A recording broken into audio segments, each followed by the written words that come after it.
मीरपुर नाम के शहर में तेजस अपनी पत्नी नीरू के साथ रहता था। पति पत्नी दोनों ही नौकरी करते थे। एक दिन तेजस गांव अपनी माँ के पास फोन करता है। हेलो, प्रणाम माँ। जीते रहो माँ, तुम दादी बनने वाली हो। अरे वाह, ठीक है बेटा, मैं कल ही आती हूँ। जब माँ जी शहर पहुंची तो बेटे बहू ने बहुत अच्छे से स्वागत किया। लीजिए माँ जी, चाय। अरे गर्मा गर्म पकोड़े ले आओ माँ के लिए। नीरू रसोई में गई और 2 मिनट में ही पकोड़े ले आई। जी ये लीजिए। बहू जादू से बनाए हैं क्या? अभी तो रसोई में गई थी। यम्मी। माँ जी, शीला रसोई में पकोड़े तल रही है, मैं बस लेकर आई। हे भगवान, मेरा धर्म भ्रष्ट कर दिया तूने। अब तो गंगा जल से शुद्धिकरण करना होगा। दूसरे दिन, माँ जी मैंने नाश्ता बना दिया है, ऑफिस जा रही हूँ। पर अभी तो घर का सारा काम पड़ा है। शीला आती ही होगी, झाड़ू पोछा बर्तन कपड़े वो सब कर लेगी। हमारे जमाने में घर का सारा काम हम ही करते थे। जी माँ जी, आप बहुत होशियार हैं, मैं घर ऑफिस दोनों नहीं संभाल पाती।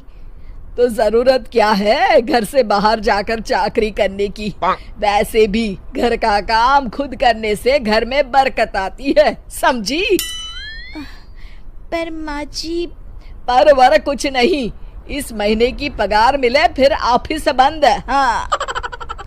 रात को नीरू तेजस से कहती है, सुनिए जी, माँ जी बोल रही थी कि मैं नौकरी छोड़ दूं।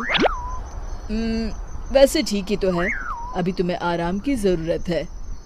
फिर भी आराम कहाँ, शीला को छुड़ाने के लिए बोल रही थी। तो अब 24 घंटे में इतना काम तो कर ही सकती हो। पर जॉब पसंद है मुझे, घर पर मन नहीं लगेगा। अगले दिन जब दोनों ऑफिस के लिए निकल रहे थे, मेरी तो कोई कीमत ही नहीं है इस घर में। माँ जी, आजकल महंगाई बहुत है, रहन सहन भी बदल गया है, दोनों नौकरी करते हैं तभी ठीक रहता है। अच्छा, तू कहना क्या चाहती है? मेरा बेटा तुझे बिठा के खिला नहीं सकता? तू ही इस घर का खर्च चला रही है, हैं? नहीं माँ जी, मेरा वो मतलब नहीं था। मतलब खूब समझती हूँ, ये बाल धूप में सफेद नहीं किए मैंने। हाँ। अब तो ये रोज का काम हो गया था। तेजस भी रोज की झिकझिक से परेशान हो गया था। एक दिन उसने कहा, नीरू, वैसे भी तुम्हें मैटरनिटी लीव मिलने वाली है, तो अभी से ही छुट्टी ले लो। पर क्या, मेरी सैलरी अच्छी खासी है। आखिर नीरू ने रिजाइन कर दिया। जब बच्चा हुआ तो घर में सब बहुत खुश हुए। कुछ दिनों बाद तेजस फाइल देख रहा था। क्या हुआ तेजस, कुछ परेशान लग रहे हो? हाँ, वो हमारी जितनी सेविंग्स थी वो तो हॉस्पिटल में और छठी के फंक्शन में खत्म हो गई है नीरू। और अभी वैसे मंदी चल रही है तो मैं बोल रही थी कल मुन्ना को हेपेटाइटिस का टीका लगवाना है। नीरू, क्या पोस्टपोन नहीं कर सकते? नहीं जी, बिल्कुल नहीं। अब तेजस को समझ में आ रहा था कि उससे गलती हुई है। पैसों की कमी का असर घर के माहौल पर भी पड़ रहा था। अगले दिन, बेटा मेरा चश्मा और ये दवाइयाँ ले आना, पर्चा देते हुए माँ जी ने कहा। जी। तेजस, मुन्ना के लिए दूध का डिब्बा और डायपर भी ले आना, और ये किराने के सामान की लिस्ट है, इसे भी लाना है। तेजस गुस्से में लिस्ट मरोड़कर फेंकता है और चिल्लाता है, पैसे क्या पेड़ पर उगते हैं? ये ले आना, वो ले आना। अरे पर ये जरूरत का सामान ही है। वो गुस्से में बिना कुछ कहे ऑफिस चला गया। अरे लंच तो ले जाइए। नीरू दौड़कर डिब्बा पकड़ाती है। एक दिन खाना खाने के बाद, नीरू, अब तो मुन्ना कुछ बड़ा हो गया, तो अब तुम वापस ज्वाइन कर लो ना जॉब। पर इस रिसेशन में जॉब मिलना बहुत मुश्किल है। ट्राई तो करो। फिर मुन्ना? माँ जी है ना, और एक फुल टाइम मेड भी लगा लेंगे। पर माँ जी, उन्हें तो पसंद नहीं। तभी माँ जी वहाँ आ जाती है और प्यार से नीरू के सर पर हाथ फेरते हुए बोलती है, अब मेरी समझ में आ गया बहू, पहले के और अब के समय में अंतर है। तुम काम शुरू करो, मुन्ना की जिम्मेदारी मेरी। मेरी प्यारी माँ जी। ये कहकर नीरू उनके गले लग गई। शिक्षा, परिवर्तन संसार का नियम है, हमें भी समय के साथ चलना चाहिए। उम्मीद है कि आपको हमारी ये कहानी पसंद आई होगी। कृपया हमारे चैनल को सब्सक्राइब करें और सभी अपडेट्स के लिए बेल आइकन जरूर क्लिक करें। और हाँ, वीडियो लाइक और शेयर करना मत भूलिएगा। Bye bye. रजनी को बचपन से ही पेंटिंग का बहुत शौक था। वो हमेशा से ही पेंटर बनना चाहती थी, पर उसके माँ और पिताजी ने उसको कभी भी इस चीज के लिए सपोर्ट नहीं किया और उसकी शादी नीरव से हो गई। नीरव रजनी को बहुत प्यार करता था, पर रजनी हमेशा चुपचाप ही रहती। वो इस शादी से खुश नहीं थी। वो ये शादी नहीं करना चाहती थी। उसे तो हमेशा से पेंटर जो बनना था। अपने इस सपने को वो नहीं पूरा कर पाई, इसलिए वो हमेशा उदास रहती थी। रजनी, बहुत ही बढ़िया फिल्म लगी है, कल देखने चले? नहीं जी, कल मुझे बहुत काम है, मैं नहीं जा पाऊंगी।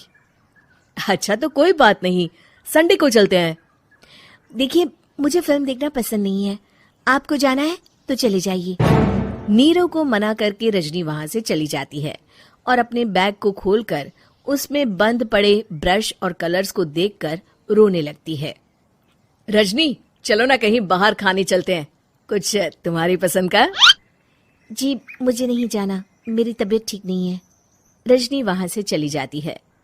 नीरव को समझ नहीं आता कि रजनी उससे इतना दूर क्यों रहती है।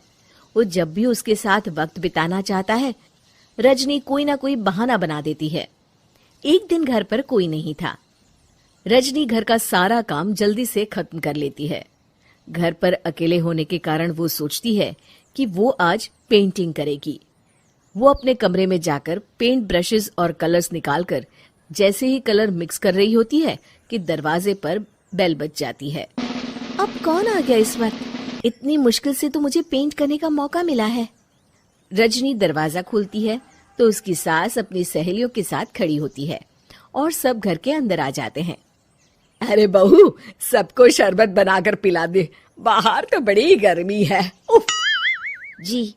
रजनी पेंट ना कर पाने से उदास हो जाती है। उसे गुस्सा भी आ रहा होता है कि उसने इस शादी के लिए हाँ क्यों कह दी। वो रसोई में जा रही होती है कि उसकी सास उसे रोकती है।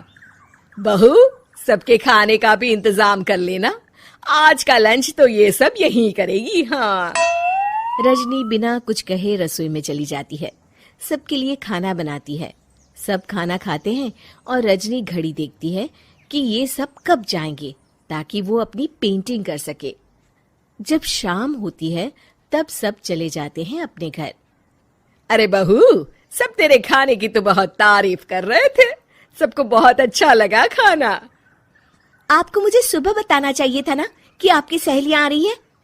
पता भी है कितना वक्त लगा सारा खाना बनाने में। अरे बहू, तू ऐसे कैसे बात कर रही है मुझसे? तो और कैसे बात करूं? मैं इस घर की कोई नौकरानी नहीं हूं कि इतना काम करूंगी। रजनी अपने कमरे में जाकर दरवाजा बंद कर लेती है। शाम को जब नीरव आता है तो उसकी माँ उसे पूरी घटना के बारे में बताती है। क्या रजनी ने आपसे इस तरह बात की माँ? हाँ, और पता नहीं उसे क्या हो गया है, शाम से बाहर भी नहीं आई है। मैंने तो कई बार आवाज दी, खाना भी नहीं खाया उसने। तू ही बात करके देख ले बेटा। नीरव अपने कमरे का दरवाजा खटखटाता है। रजनी, दरवाजा खोलो, मैं हूं। रजनी दरवाजा खोलती है और फिर वापस जाकर अपने बिस्तर पर लेट जाती है। रजनी, माँ से बात करने का ये क्या तरीका है? मैंने कोई गलत बात नहीं की है। अरे तुम क्यों ऐसे बर्ताव कर रही हो सबके साथ? क्या तुम इस शादी से खुश नहीं हो? रजनी कुछ नहीं बोलती। अरे बताओ मुझे रजनी, क्या ये शादी तुम्हारी मर्जी के खिलाफ हुई है? हाँ, मैं ये शादी कभी नहीं करना चाहती थी। तुमसे क्या, मैं किसी से भी शादी नहीं करना चाहती थी। रजनी रोने लगती है। चुप हो जाओ रजनी, बताओ मुझे, तुम क्यों नहीं करना चाहती थी शादी? रजनी बेड के नीचे से अपने पेंटिंग्स, कलर्स, ब्रश, पेपर्स निकालती है। इतने में उसकी सास भी कमरे में आ जाती है। ये देख रहे हो, ये थे मेरे सपने। मैं पेंटर बनना चाहती थी, पर माँ पापा ने कभी सपोर्ट नहीं किया और मेरी शादी करवा दी। मेरे सारे सपने टूट गए। हर वक्त बस गुस्सा आता रहता है मुझे। मैं जानती हूँ कि आप लोगों की इसमें कोई गलती नहीं है, पर मैं क्या करूं, मुझे समझ में नहीं आता।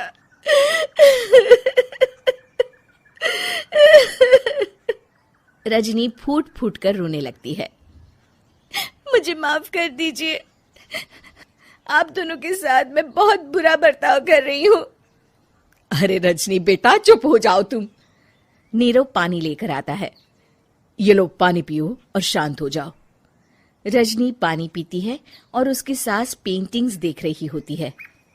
अरे नीरव, हमें तो पता ही नहीं था कि हमारी बहू कलाकार है।